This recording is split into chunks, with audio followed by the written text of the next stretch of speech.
opportunities for women for each woman to learn, earn, lead, and thrive. I am Sherry Scavone, and it's my honor to serve as CEO of the Western New York Women's Foundation, and again, a special welcome to all of you here this evening.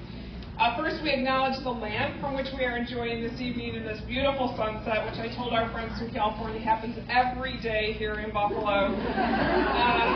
This land belongs to the Seneca Nation, western door of the traditional territory of the Haudenosaunee. Our sponsor acknowledgements. So before we begin, we have to thank our special sponsors. On behalf of the Western New York Women's Foundation, first of all, we extend our deep gratitude for the Buffalo Bills for being an event sponsor and for hosting us this evening. Last year I said the Super Bowl Buffalo Bills, and I think I jinxed them, so I'm not going to throw that part in. But this year. And to event sponsor Delaware North for their amazing themed food, drinks, specialty health hydration stations. I'm not sure you got the health part of it, but it is really an honor to work with them and a huge community asset for us all to have. Thank you to our presenting sponsor, M&T Bank and Wilmington Trust, for their continued belief in our mission and for being a company consciously working to empower women. To our MVP sponsor, let's hear it from M&T.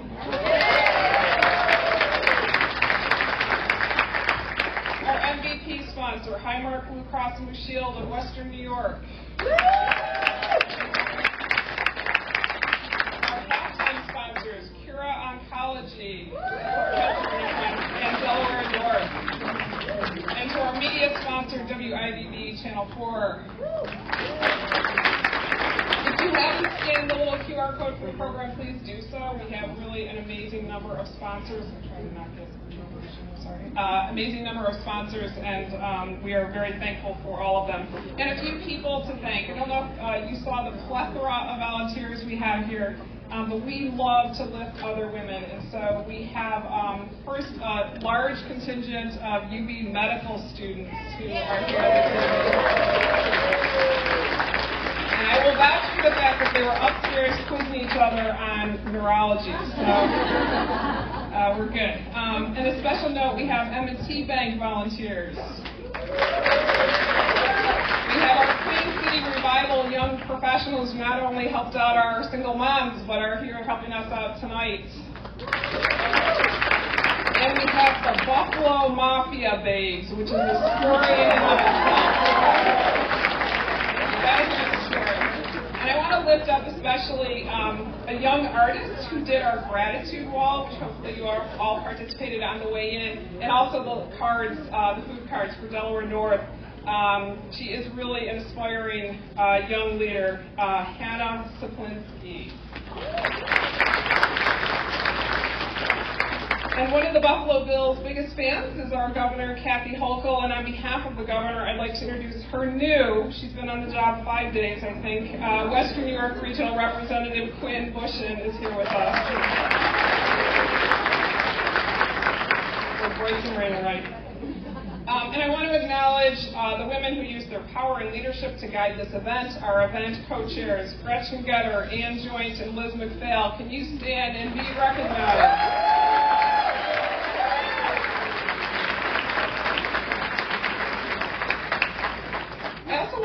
As part of our Women in Leadership All-In initiative, there are 2 businesses here who actually put in the work in the investment to become power businesses. There are a number who are here who are working at it, but I want to recognize M&T and Harmac for getting that seal through the power. Power stands for Positioning Our Women for Every Role, and they made the investment and they did it. So kudos to M&T and Harmac.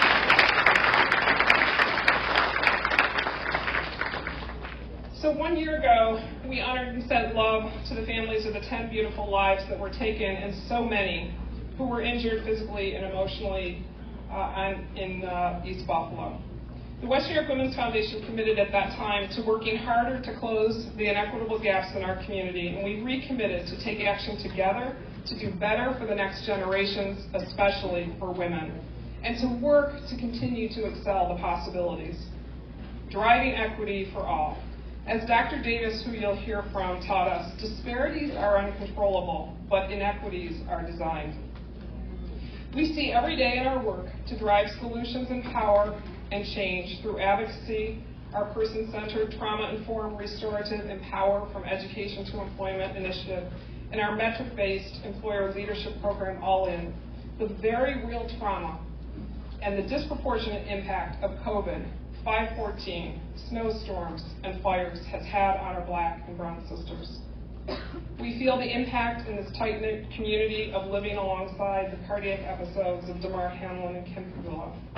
So tonight, we had to center women in medicine, and we had to do it in a way that allowed us to have the difficult conversations while providing a call to action and providing hope. Gathering as a community of women, as I've told the reporters who asked the question, why is this important, is more important than ever. Our power is in diversifying and in multiplying our efforts. And tonight, we come together in community. We are stronger together, as we all know. Women cannot thrive if you're not healthy. I'm really bad at this. The old oxygen mask, right?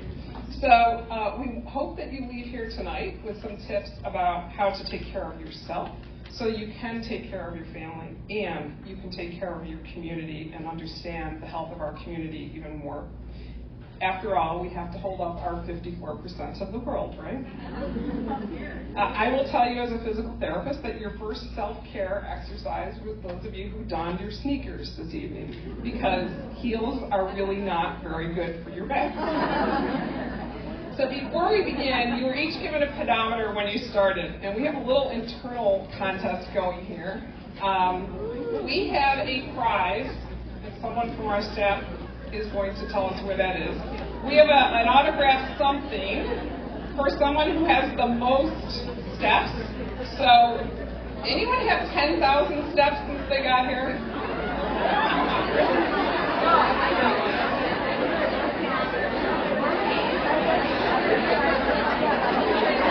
Okay, I hear 250.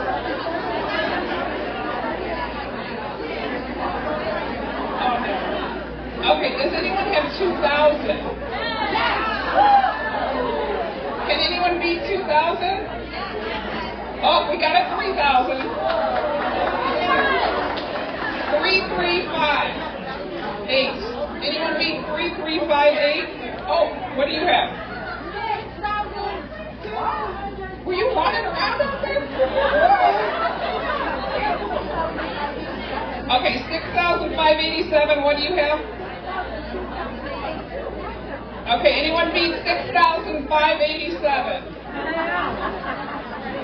Okay, we have a winner, so we'll make sure you get.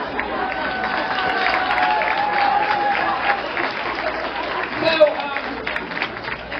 the West New York Women's Foundation is data-based, and so let me just tell you that compared with people who took 4,000 steps a day, those who took 12,000 had a 65% lower risk of dying. And important from my staff's perspective, a pair of studies found that a 15-minute walk can curb cravings for chocolate and even reduce the amount of chocolate you eat in stressful situations.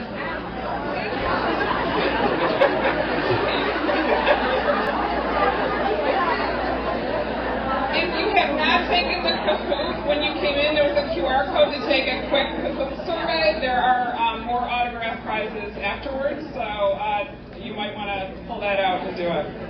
So it's my honor to begin the panel by introducing Dr. Alison Brashear, who will kick off the panel. Dr. Brashear is an internationally recognized neurologist, accomplished researcher, and health science administrator. She's also a powerful advocate for promoting diverse leaders in medicine and was instrumental in creating one of the first national leadership programs in neurology for women.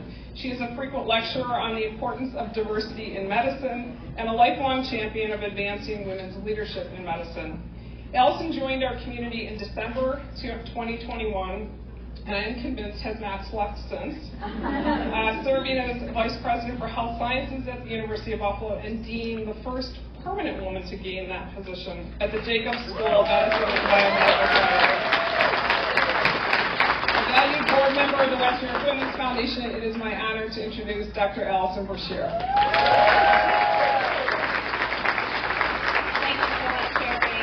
First of all, I just want to welcome everyone to what she's made of. You're going to have a wonderful discussion today. I also wanted to thank the Western New York Women's Foundation for the warm welcome. I moved here in December of 21, and Helen Cappuccino told me before I moved here that there was a Women's Foundation. And I was like, I'm all in. So it's really been wonderful. Cliff and I just enjoy Buffalo so much. But today we're going to have a conversation about what is changing in medicine. I will say we have these wonderful medical students here. The Jacobs School of Medicine and all of our schools of health at UV are about changing the face of medicine and really making sure that we are addressing women's issues and that we are welcoming and inclusive. And we want to make sure that we are diversifying medicine, because we know, as you're going to hear, that when your provider is of your same background, you're more likely to go to the doctor. There's great evidence to show that. You're more likely to be involved in your own health care, and that's incredibly important. One of the things about women's health care is, if you haven't heard, this is the 4th year in a row that the number of individuals going into medicine are women. So that means we need more women in healthcare, but we also need more women's leadership. And so that's another reason why I am passionate about the Western New York Women's Foundation, because they support programs like this about advancing women's leadership. So that is so important and near and dear, because we need more women leaders. We need more women in medicine. We need more women active in the community to really bring lasting change. So my job is only to do the introduction. Then I'm going to turn it over to Tara. So Kenyani Davis, Dr. Kenyani Davis, is the Chief Medical Officer of the Community Health Center of Buffalo, where she cares for patients. She runs the clinical operation, and she is responsible for multiple facilities. She maintains also her role as the Director of Employee Health and leads all of the research efforts at the Community Health Foundation at CHCB. She also serves as the Director of Employee Health at the Jacobs School of Medicine, Biomedical Sciences, where she looks over all of our somewhat 800 residents and does the annual health examination. And she's a clinical professor at UV. She never sleeps, that's true. She's earned several honors, including the 2022 Women of Distinction Award for Healthcare, and she's a Buffalo Business First Under 40 Award winner. She's a member of the Governor's Task Force for New York State Maternal Mortality and Morbidity Advisory Council. She's also an active member of the African American Health Disparities Task Force and was recently appointed to the Erie County Health Equity Advisory Board. Thank you, Dr. Davis.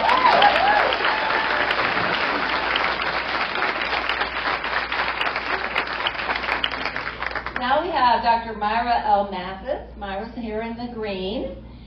She's a faculty member and a board-certified general adult and addiction psychiatrist at the University of Rochester Department of Psychiatry. Dr. Mathis is the medical director at Strong, and she has a long list of achievements here. This also includes, she directs the opioid treatment program, the Adolescent Young Adult Clinic, and the substance use disorder in primary care. She has a mobile consultation team, which is so important, addressing unmet substance use disorder treatment in the University of Rochester Primary Care Network. She's the program director for the University of Rochester's Addiction Psychiatric Fellowship Program, which means she's training the next generation of psychiatrists to do what she does. She also nationally serves as the co-chair of the Opioid Response Network's Black Community Work Group. She's passionate about engaging in health equity strategies that center individuals with lived experience in their communities with a focus on the whole person and the whole community care. She's a parent, a partner, and an engaged community member. And I love this quote. Dr. Mathis holds to value that we are each other's own medicine, and that being well is not achieved in isolation, but through meaningful connection.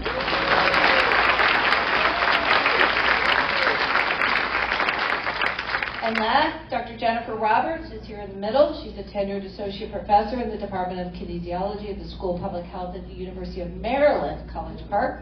She's also the founder and the director of Public Health Outcomes and Effects and the Built Environment. And she's a co-founder and co-director of NatureRx at the University of Maryland. This initiative emphasizes the green space, like behind us, that benefits are interspersed, and the benefits are interspersed in their entire campus. She's also been awarded an REI Cooperative Action Fund to establish the Wekesa, or Center, which promotes equity, reconciliation, and healing in nature. She was also awarded a JPB Environmental Health Fellowship by Harvard University School of Public Health. She recently has been working with the University of Otago in physical education in New Zealand, where she spent a month collaborating with international researchers. So now that I've given you the whirlwind tour of their lives, my job here is done, because I'm going to turn this over to Tara Lynch, who is going to lead the sessions and lead this discussion here. Thank you so much, Tara. Appreciate everything. Thank you, Dr. Brashear. Hello, everyone. Good evening. Thank you so much for having me. My name is Tara. I'm a reporter for WIBB Channel 4. We're for Buffalo. Everyone knows those four. Yeah, you all got it. You got it. So thank you so much for having me. Such an honor to be here tonight, to be surrounded by so many powerful women having what is a very important conversation that will be truthful and honest. That's what we talked about before we came out here. So without further ado, I just want to welcome everyone to our 15th annual What She's Made Of. That's 15 years. Let's give a little round of applause.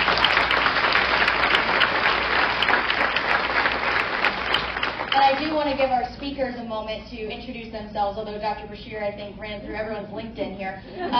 But let's go through. We can just give everyone a couple of minutes just to introduce themselves. Dr. Davis, let's start with you. Do you have a microphone? I don't. Here, I'll give you mine. But We'll sort through here. any chance I get to yell, I'm oh yeah. You want me to yell? You can no. Good afternoon, everybody. My name is Dr. Kenyani Davis. I'm super happy and honored to be here.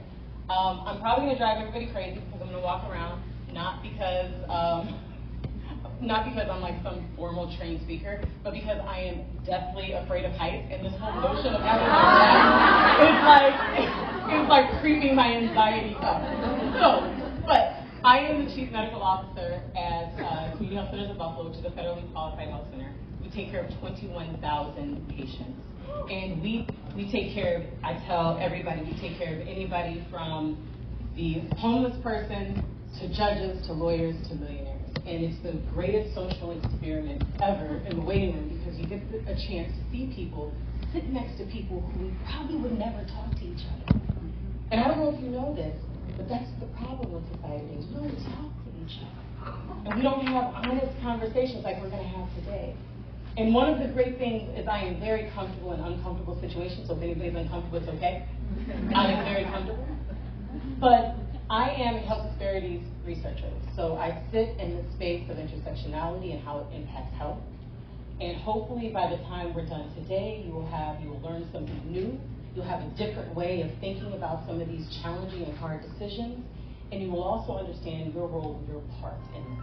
And I am very excited to go through this journey with you guys today.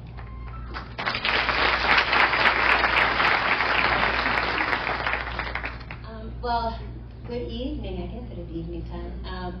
I am honored and thrilled to share the panel with Dr. Davis and Dr. Mathis. You would have thought that we hadn't met just about 5 minutes ago, but I feel like these are my sisters. Since you heard my professional bio, I'm going to give you more of the personal. I was born and raised in Buffalo, New York. I still come back and forth because my mom, who's sitting right there, she still lives in Buffalo. And just to give you a perspective, which I know just to kind of give you an introduction to what Dr. Davis will lead with, I was born in the first 8 years of my life in zip code 14208, which was living right adjacent to Canisius College, and born in 1974, so give you a little idea of the time frame. Then we moved later, closer to UB South Campus. I lived in Lisbon from age 8-ish to about 7th grade, 8th grade, and then from there, where we currently live off of North Bailey and Stevenson, which is still walking distance to UB South Campus. And so that kind of gives you kind of a lay of kind of where I grew up in those different kinds of environments and neighborhoods. But I also have to give one other final shout out. I graduated from Buffalo Seminary, so I have my Buffalo Seminary rep right there. That kind of gives you a better idea of who I came from, kind of what really molded me to who I am today. You have a second mic, so I'm going to yell. I definitely need the mic because my usual speaking voice is a bit more even keel, and it probably has a lot to do with, well, at least some of my patients think that is refreshing and creates a comfortable and welcoming environment. But Myra Mathis, an addiction psychiatrist, so I take care of folks who have a primary mental health disorder and or substance use disorder. And you know, in my day-to-day life, similar to what Dr. Davis described, I see people from all walks of life. I think what we're currently calling the opioid epidemic and overdose crisis, right? It through this lens of health equity, shined a light on the importance of treatment for substance use disorder, because it was felt at that time, right, in the later 2000s and even to the present time, it felt as if it was touching every community. But what we do know historically is that substance use has touched communities for long periods of time, and that the response has not been the same one of compassion that we're seeing right now. And part of why I do what I do is because I wanted to see that sense of compassion, that emphasis on treatment and rehabilitation and re-engagement in someone's life and well-being. I want to see that extended to every community. I want to make sure that Black and Brown communities get that same sense of compassion, that the criminalization that plagues individuals with substance use doesn't continue, that we really shift and change that narrative. So that's a part of who I am and what I do and why I do it. I'm also the mom of a 2.5-year-old who's hanging out with grandma this evening, which is wonderful. And grandma is the primary reason, although don't tell my job, but grandma is the primary reason why we are in Rochester, as I was born and raised in Rochester and then returned so that we could have some family support and so that my little one could have that sense of community and belonging that comes with being surrounded by just a wonderful family network. It's great to be with you all this evening.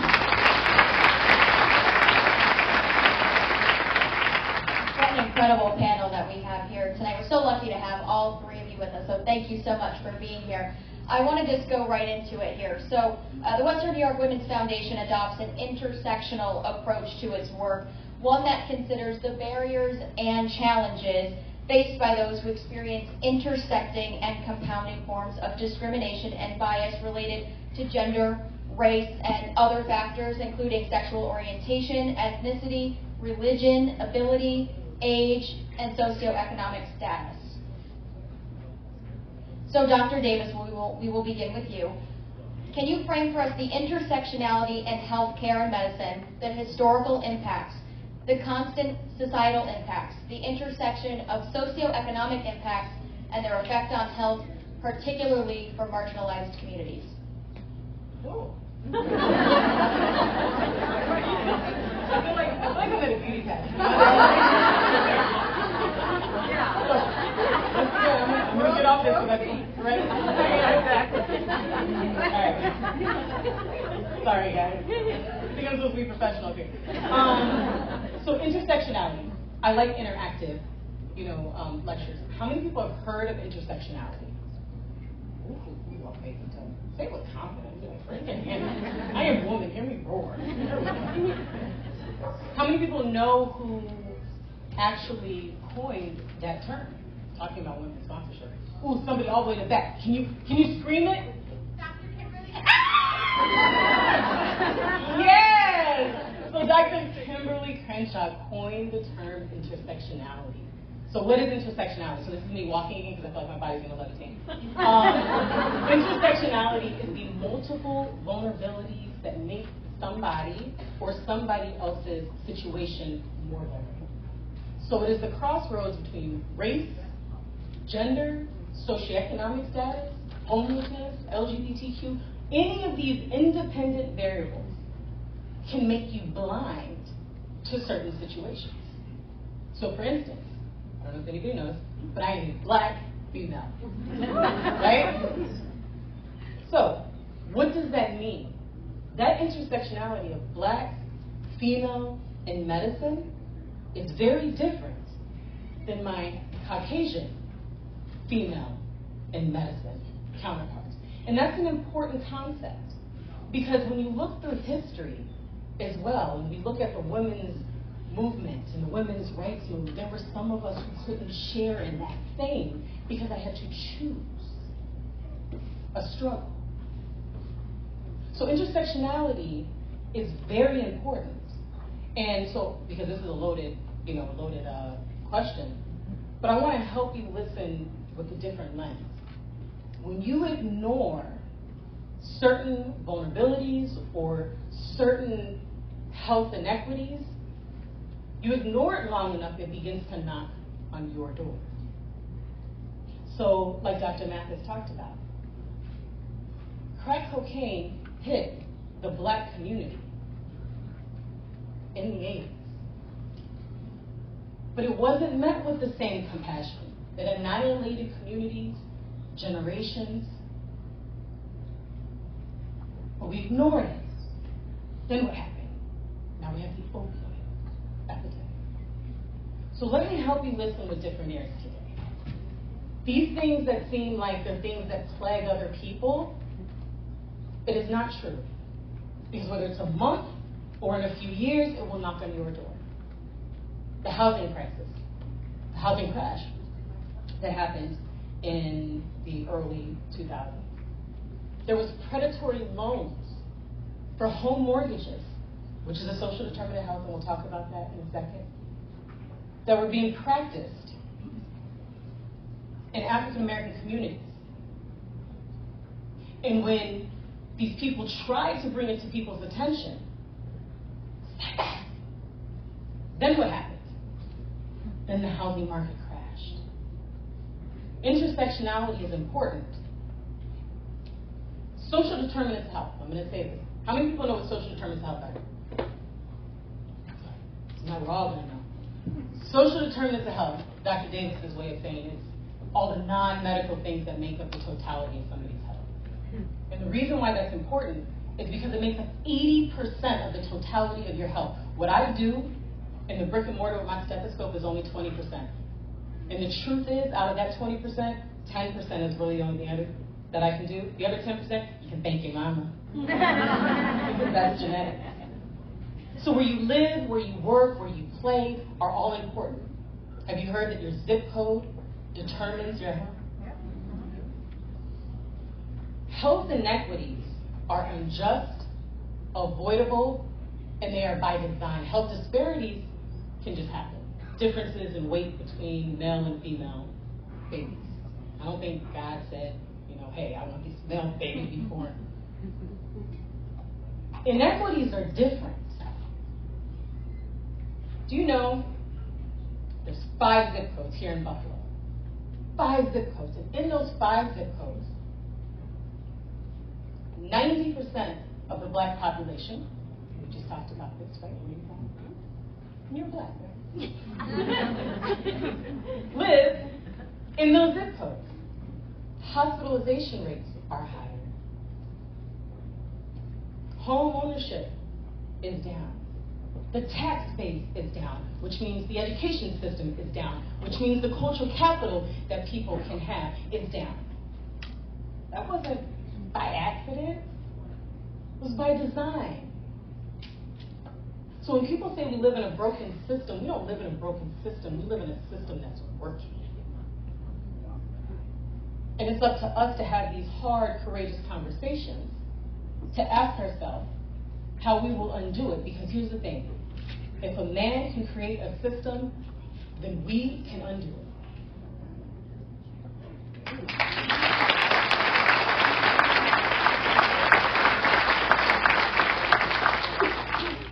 Well, I probably should just leave because I don't know what I would like to add, and actually clarify, earlier there was a general kind of introduction, labeling of medicine. I'm not in medicine, I'm in public health. So that other 80% that Dr. Davis was talking about, that's where I sit. So all the folks who really helped bring this pandemic down to a control, the epidemiologists, the health behavior, all those folks, those were public health professionals. And so a lot of the work that I do actually looks at health inequities that were born out of systemic and structural racism, like the way our neighborhoods are designed.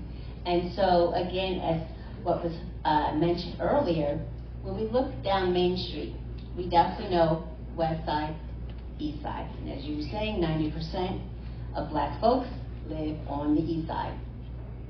Well, what's interesting is that when you think about social determinants of health, they pile on top of each other. You don't live in a food desert but just happen to also have this wonderful green space.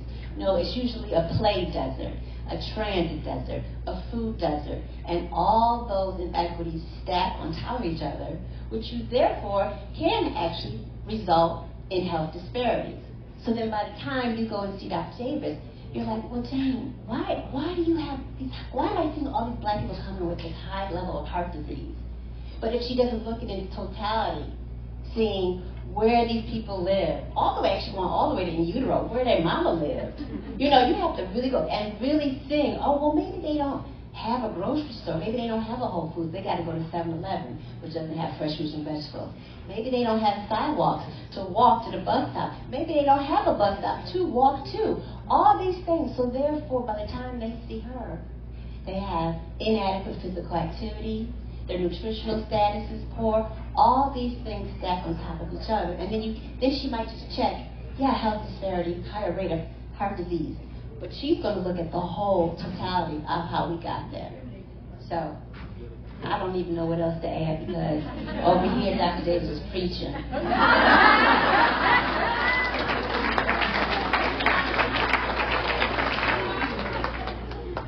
I'm going to let Tara continue.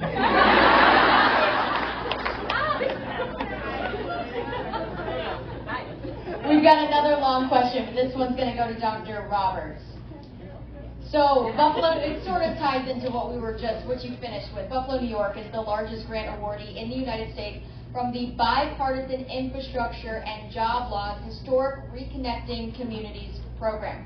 Now these funds will reknit communities along the Kensington Expressway, capping the highway, correcting an injustice that has plagued the city for far too many years. An injustice that happened because back in the 50s and 60s, people thought that this part of our community was disposable. So Dr. Roberts, can you talk to us a little bit about the environmental impacts on health and specifically the significance of green space? You recommend an app called Nature Dose. So how can this help us, particularly helping people of color? And we will have a link that will be sent to everyone. I think maybe you already got it. So Dr. Roberts. Sure. So I'm going to start with the first part. Actually, I'm going to call my mama out a little bit. So when I was a small girl, she used to always say, oh, Jen, I used to walk up and down Humboldt Parkway with your aunt and uncle. It was so nice. It was like walking miles. We walked all the way down from Delaware Park to Emily. And I just said, I don't know what you're talking about. And when I was born, I just saw the expressway, right? And it wasn't until I started teaching some of my students some of my social determinants of health. And I said, Buffalo keeps popping up. I said, oh, I didn't know we were popping like that in Buffalo, but not in a good way. So really looking at the whole idea of this homestead treasure this beautiful Olmsted treasure that encapsulated the whole city that was completely destroyed so that we can replace it with this highway. And what's interesting, when the decision was made around 1956, they didn't say, well, let's go to the Bidwell side, let's go to Chapin Park side. No, they said, you know, we're going to go to the east side because it's better that way. Yes, we know why. That is the side where predominantly Black Americans lived. And so what it did is it bifurcated the whole entire community. This community had these beautiful, it was a beautiful neighborhood. So imagine you could walk out your front door on Humboldt Parkway, look at your neighbor, hear the songbirds, smell the green grass. These were street trees, beautiful scenery. Now, 25 years, and it took me 25 years to build that project. So you were either displaced or you had 25 years of hell looking at that construction. And what we have today is this area that now sees the impact of this green space loss, the impact of communities that were displaced, devastated, the businesses that were displaced. It was one of the first kinds of reverse gentrifications in a way. And so we have to think about, okay, now we want to try and remedy it, which I think is a step forward. We're going to remedy it, put this cap on it between Best, I want to say Cherry, but you might be right. And so this cap will go over it. Don't know how long it's going to take to build this. Another 25 years. But what I want all of us to really be conscious of, it's going to be beautiful when it's finished. It's going to have green grass. It's going to have smart design, trees. Let's be conscientious that we don't displace the existing residents that are there. I'm going to say that one more time. Let's make sure we don't displace from gentrification. Because those houses are beautiful. They got the old bones. I love old architecture. Right, those old colonial, those just old bones. So let's make sure we are conscientious as we move forward with that. Now go to the app. So the app you can put on your phone, it's called Nature Dose. It's wonderful. You can set the dose that you want from nature. So you can say, I want to get maybe 120 minutes like a week. And it will tell you whether you achieved it. It'll tell you, okay, you want to, move it outside a little bit, and it's great. And there was research that came out roughly 2019 that finally gave us a dose. We didn't really know. Like, we have a dose of physical activity, 150 minutes a day for adults. We kind of know that. But for a long time, we didn't know the dose of nature. And when I say nature, you're getting physical and mental health benefits. And it's endless. I'm not going to even go through this. And it's for us and the little people too. The children too. And cognition, all these benefits. And so you put this on, and it will remind you. And it'll let you know you have achieved, your 30 minutes, your 20 minutes. And I think it's a wonderful way to remind yourself in the middle of the day, you know what, I've been sitting in these four walls. Let me go out for 10 minutes and get a dose of that nature. So.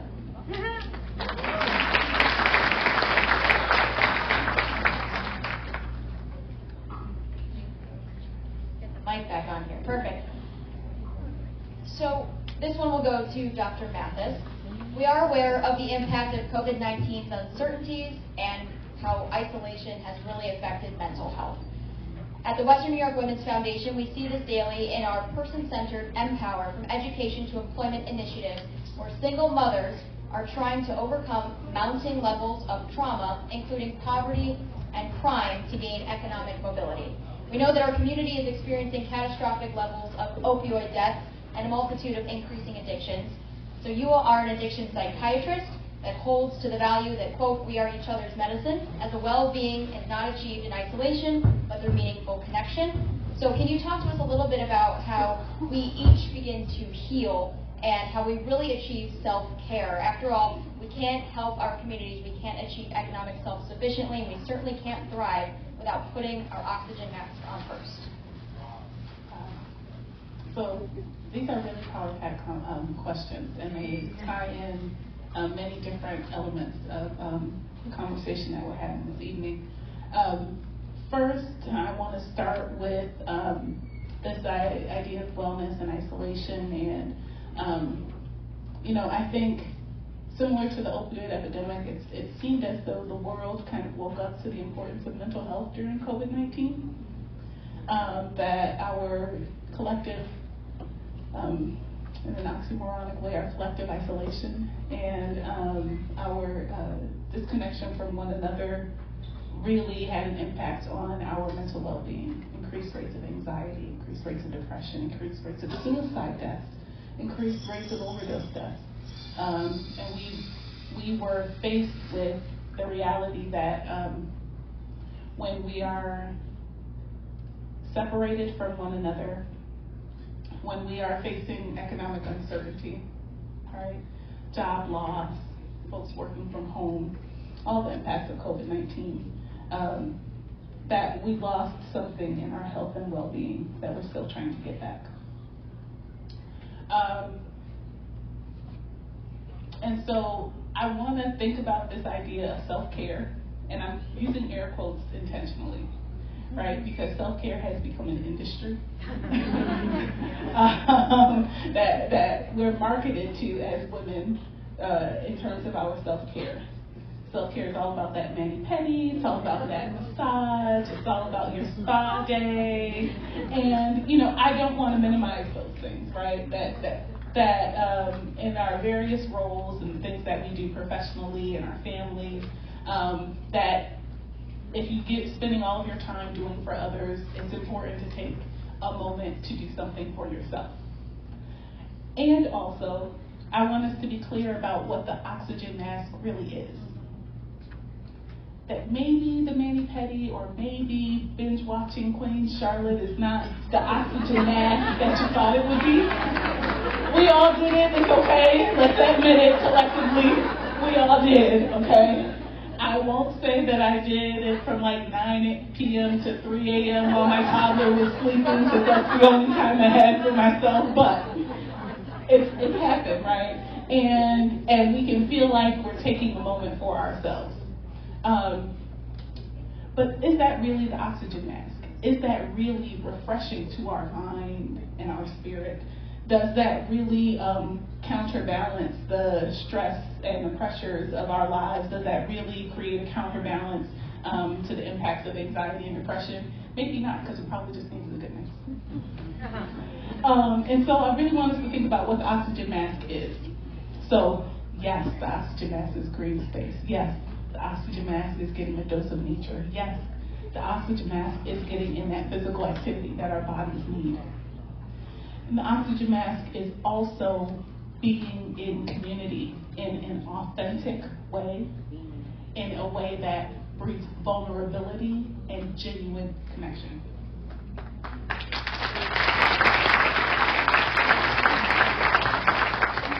And I want to highlight the vulnerability and genuine connection piece because as women who are leading in a variety of spheres in your communities, as women who are leading in various fields, there is a pressure to look and be and present yourself in a certain way. You got it together, family's great, job's great, money's great, everything's great. Oh my gosh, did you hear what our kids just did? Oh my gosh, did you hear about so-and-so that bought the new house and is doing this? Oh my gosh, have you been out on our boat? Like all of those things, right? There's a pressure to be that person all the time. I am not that person, I'm real. but I appreciate that there's a pressure to be that person all the time. And the pressure to be that person means that we are missing out on genuine, authentic, vulnerable connections with women around us. And that eats away at our oxygen mask. That eats away at our ability to truly care for ourselves.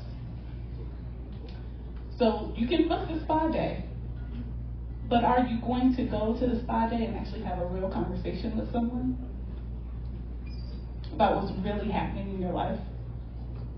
About what's really happening in your community? Because until we get to that point where it's not just self-care, but it's community care, where we care for one another, then we're still going to be grasping for air. There's a principle in many collectivist societies and cultures in America. So white dominant culture is very individualistic. It's all about that individual achievement and what you gained and how you like show off. Like everyone, I landed on top of this mountain. I placed the flag, as if you did it all by yourself. And the reality is, none of us get to where we are by ourselves. Not a single person.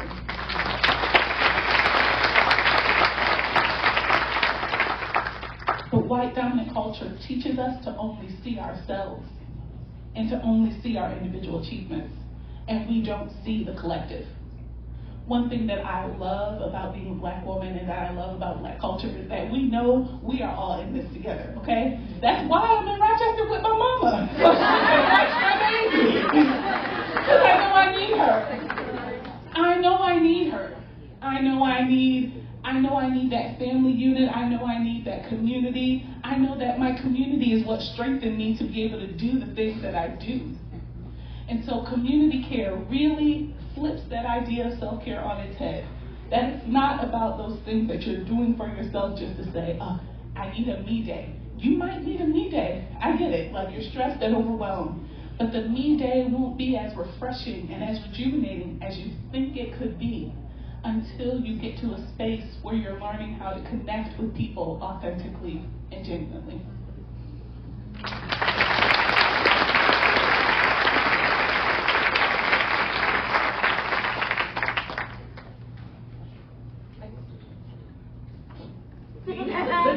They want me to yell. You can go for it. They want me to yell. I'm here for it. Can you hear me? Yeah. Oh, yes. All right. I think what Dr. Mathis is saying is so on point. As the science geek here, what's important is when you don't put your oxygen mask on first, what we do know is we do know that, have you heard the term toxic stress? Okay? It's real. Microaggressions, these small little things that nip away at you, we can, not me, but really smart scientists who pipette stuff, can actually demonstrate that it accelerates the age of your DNA. And why is that important? Because those cells die. Those cells make up tissue, that make up organs. And what that looks like to you is chronic diseases. And when we go back to those vulnerabilities and their intersectionality, Dr. Geronimus, who coined the term weathering, to explain some of these inequities and these disparities that we're seeing, especially in maternal mortality. But what we can show is that African American women age is 7.5 years older than their white counterpart. There's other research that has it as high as 10 years. So for instance, I'm gonna throw it out here. So I'm 40. But chronologically, my DNA is 47.5 to 50 years. And why is that important? That's important because what we did learn through research, when we take what we call allostatic load, the reason why that's important is because physiologically that increases what we call cortisol.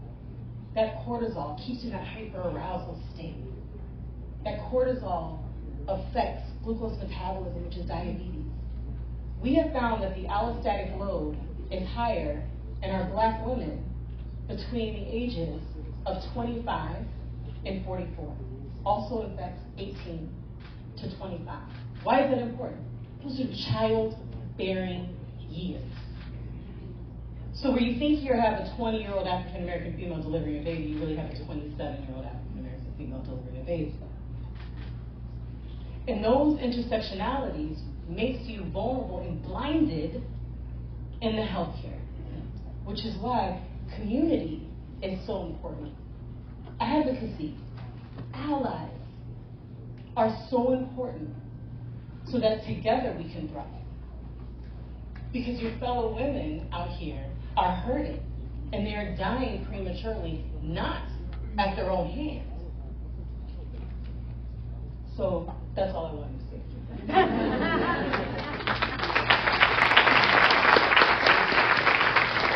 Anything? Or should we move on to our next? We can move on. Well, I'm very sad to say this is our last question of of the evening. I know I've really enjoyed hearing from all of you, but the good news is we get to hear from all of our speakers one more time. So the last question, the theme of this event is your health, your community, you. What is your greatest hope for women leading in medicine, for women's health, and for our Western New York community? My call to action, especially there's many women in here with influence, many women in here with power.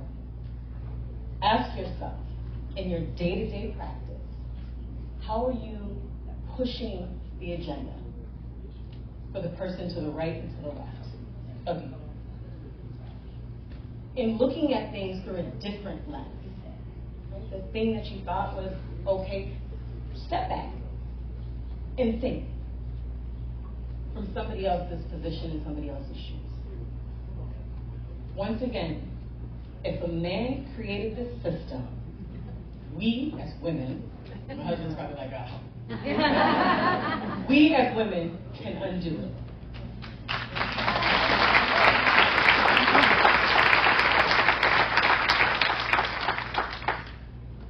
have something very, very similar in the sense that I would hope that we could remove our personal biases, our personal feelings of displaced guilt because of situations that happen with our daddy, great-daddy, all these things that happen. Remove that and just figure out how can I mitigate and hopefully remove these issues.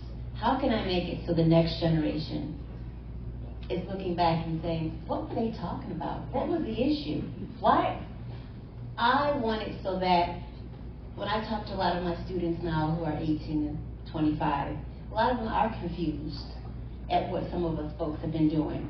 I want that to continue to a point where there's almost a version of amnesia for some of the issues that we have been dealing with.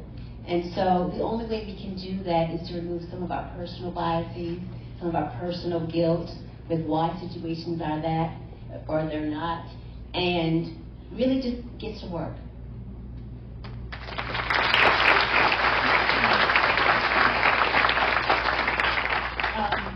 So as we get to work, I would hope that we remember this phrase, go low and go slow. And here's what I mean by that. As women who are leading, and when we are leading in the context of the patriarchy, let's just be real, right? When we're leading in the context of the patriarchy, that means that women have to be strong, and they have to be fierce, and they have to be tough. If you're going to get to a place where you're in the boardroom, then you have to stand up with the boys and be able to meet them toe-to-toe, right? And so that idea of humility can sort of take a back seat because we don't want to be the humble woman, right? Because the patriarchy has taught us that humility is not strong, that it's weak, that you're taking a back seat, that you have to be in the room and you have to take up space because men haven't made space for us, right? But when you're trying to build relationships with marginalized communities, you gotta go low and you gotta go slow. The inequities that we've seen have been built over generations and have been built over decades. And you can't just run in and fix it. Please, don't just try to run in and fix it.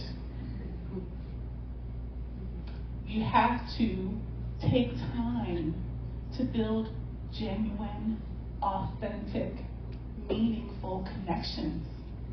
And that doesn't happen overnight. That's building real relationship, not out of your expertise, but just out of a shared sense of humanity that we want to lift each other up. If that means that there's an opportunity for you to use your influence, then take that opportunity in partnership with your sisters. Go low, go slow. It's a long journey, but if we are really committed to seeing this change, if we are really committed to ending these inequities that we need each other and we need longitudinal, meaningful relationships and connections.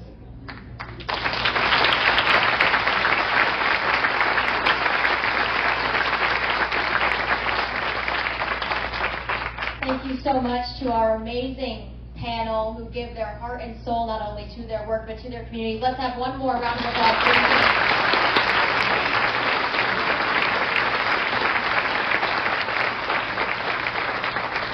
You're inspirational, you're aspirational. We're so lucky to have you in our community. So thank you. And thank you for everyone here for coming, for stepping up to support the Western New York Women's Foundation to ignite this social change for the intersectional gender equity and empowerment for women. So a round of applause for all of you.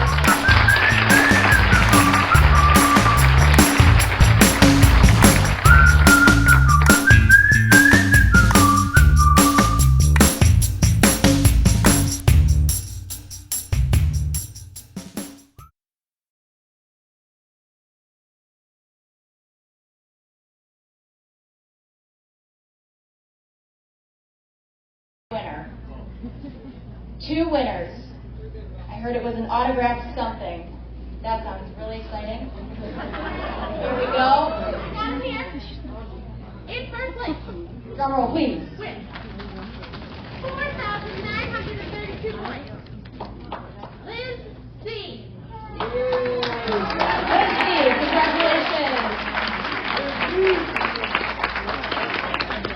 And in second place, following very close behind Miss Liz, with 4,858 points, Jody B. Woo!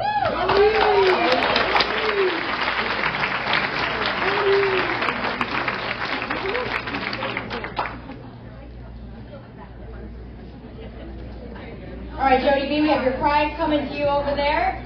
Again, thank you so much, everyone, for being here tonight. I'm going to send it back over to Board Chair Teresa Bear to close out our program tonight. She is coming down the stairs right now. Big hand.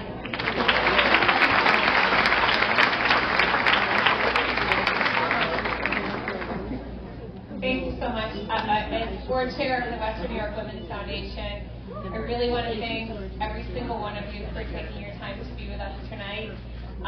Your presence here, your support of this event makes all of the work of the Women's Foundation possible, and if it weren't for the support of these events, we would not be able to do the incredible work that the Women's Foundation does in our community. And I really want to give a very special thank you to this incredible panel. You said that you wanted us to learn something. We did. It was powerful. It was beautiful. Let's give a standing round of applause for our panel.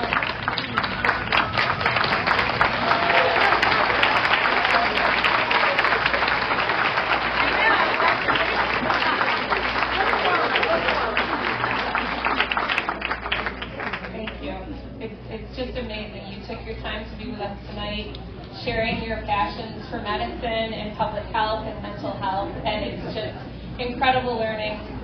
And I really hope I can remember the words that you guys said. And if you write books, I'll buy all of them.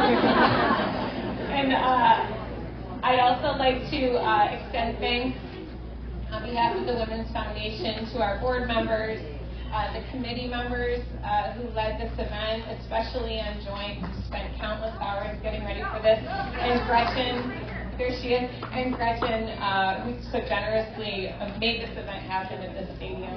And so also, the work of the Women's Foundation is driven by 150 volunteers and interns in our community who are driving this work forward. So I want to give a very special shout out to them.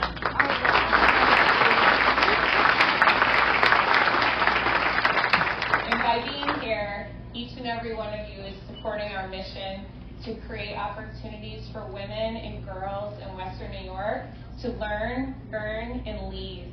And those are very special things that we hold really dear to our hearts. So thank you very much.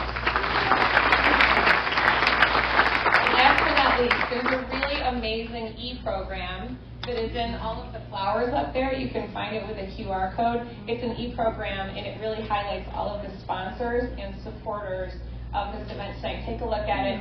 Our amazing staff took a lot of time into creating it, and it's a lot of fun. So with that said, thank you all. The party continues at the top of the stairs. Have a lovely evening.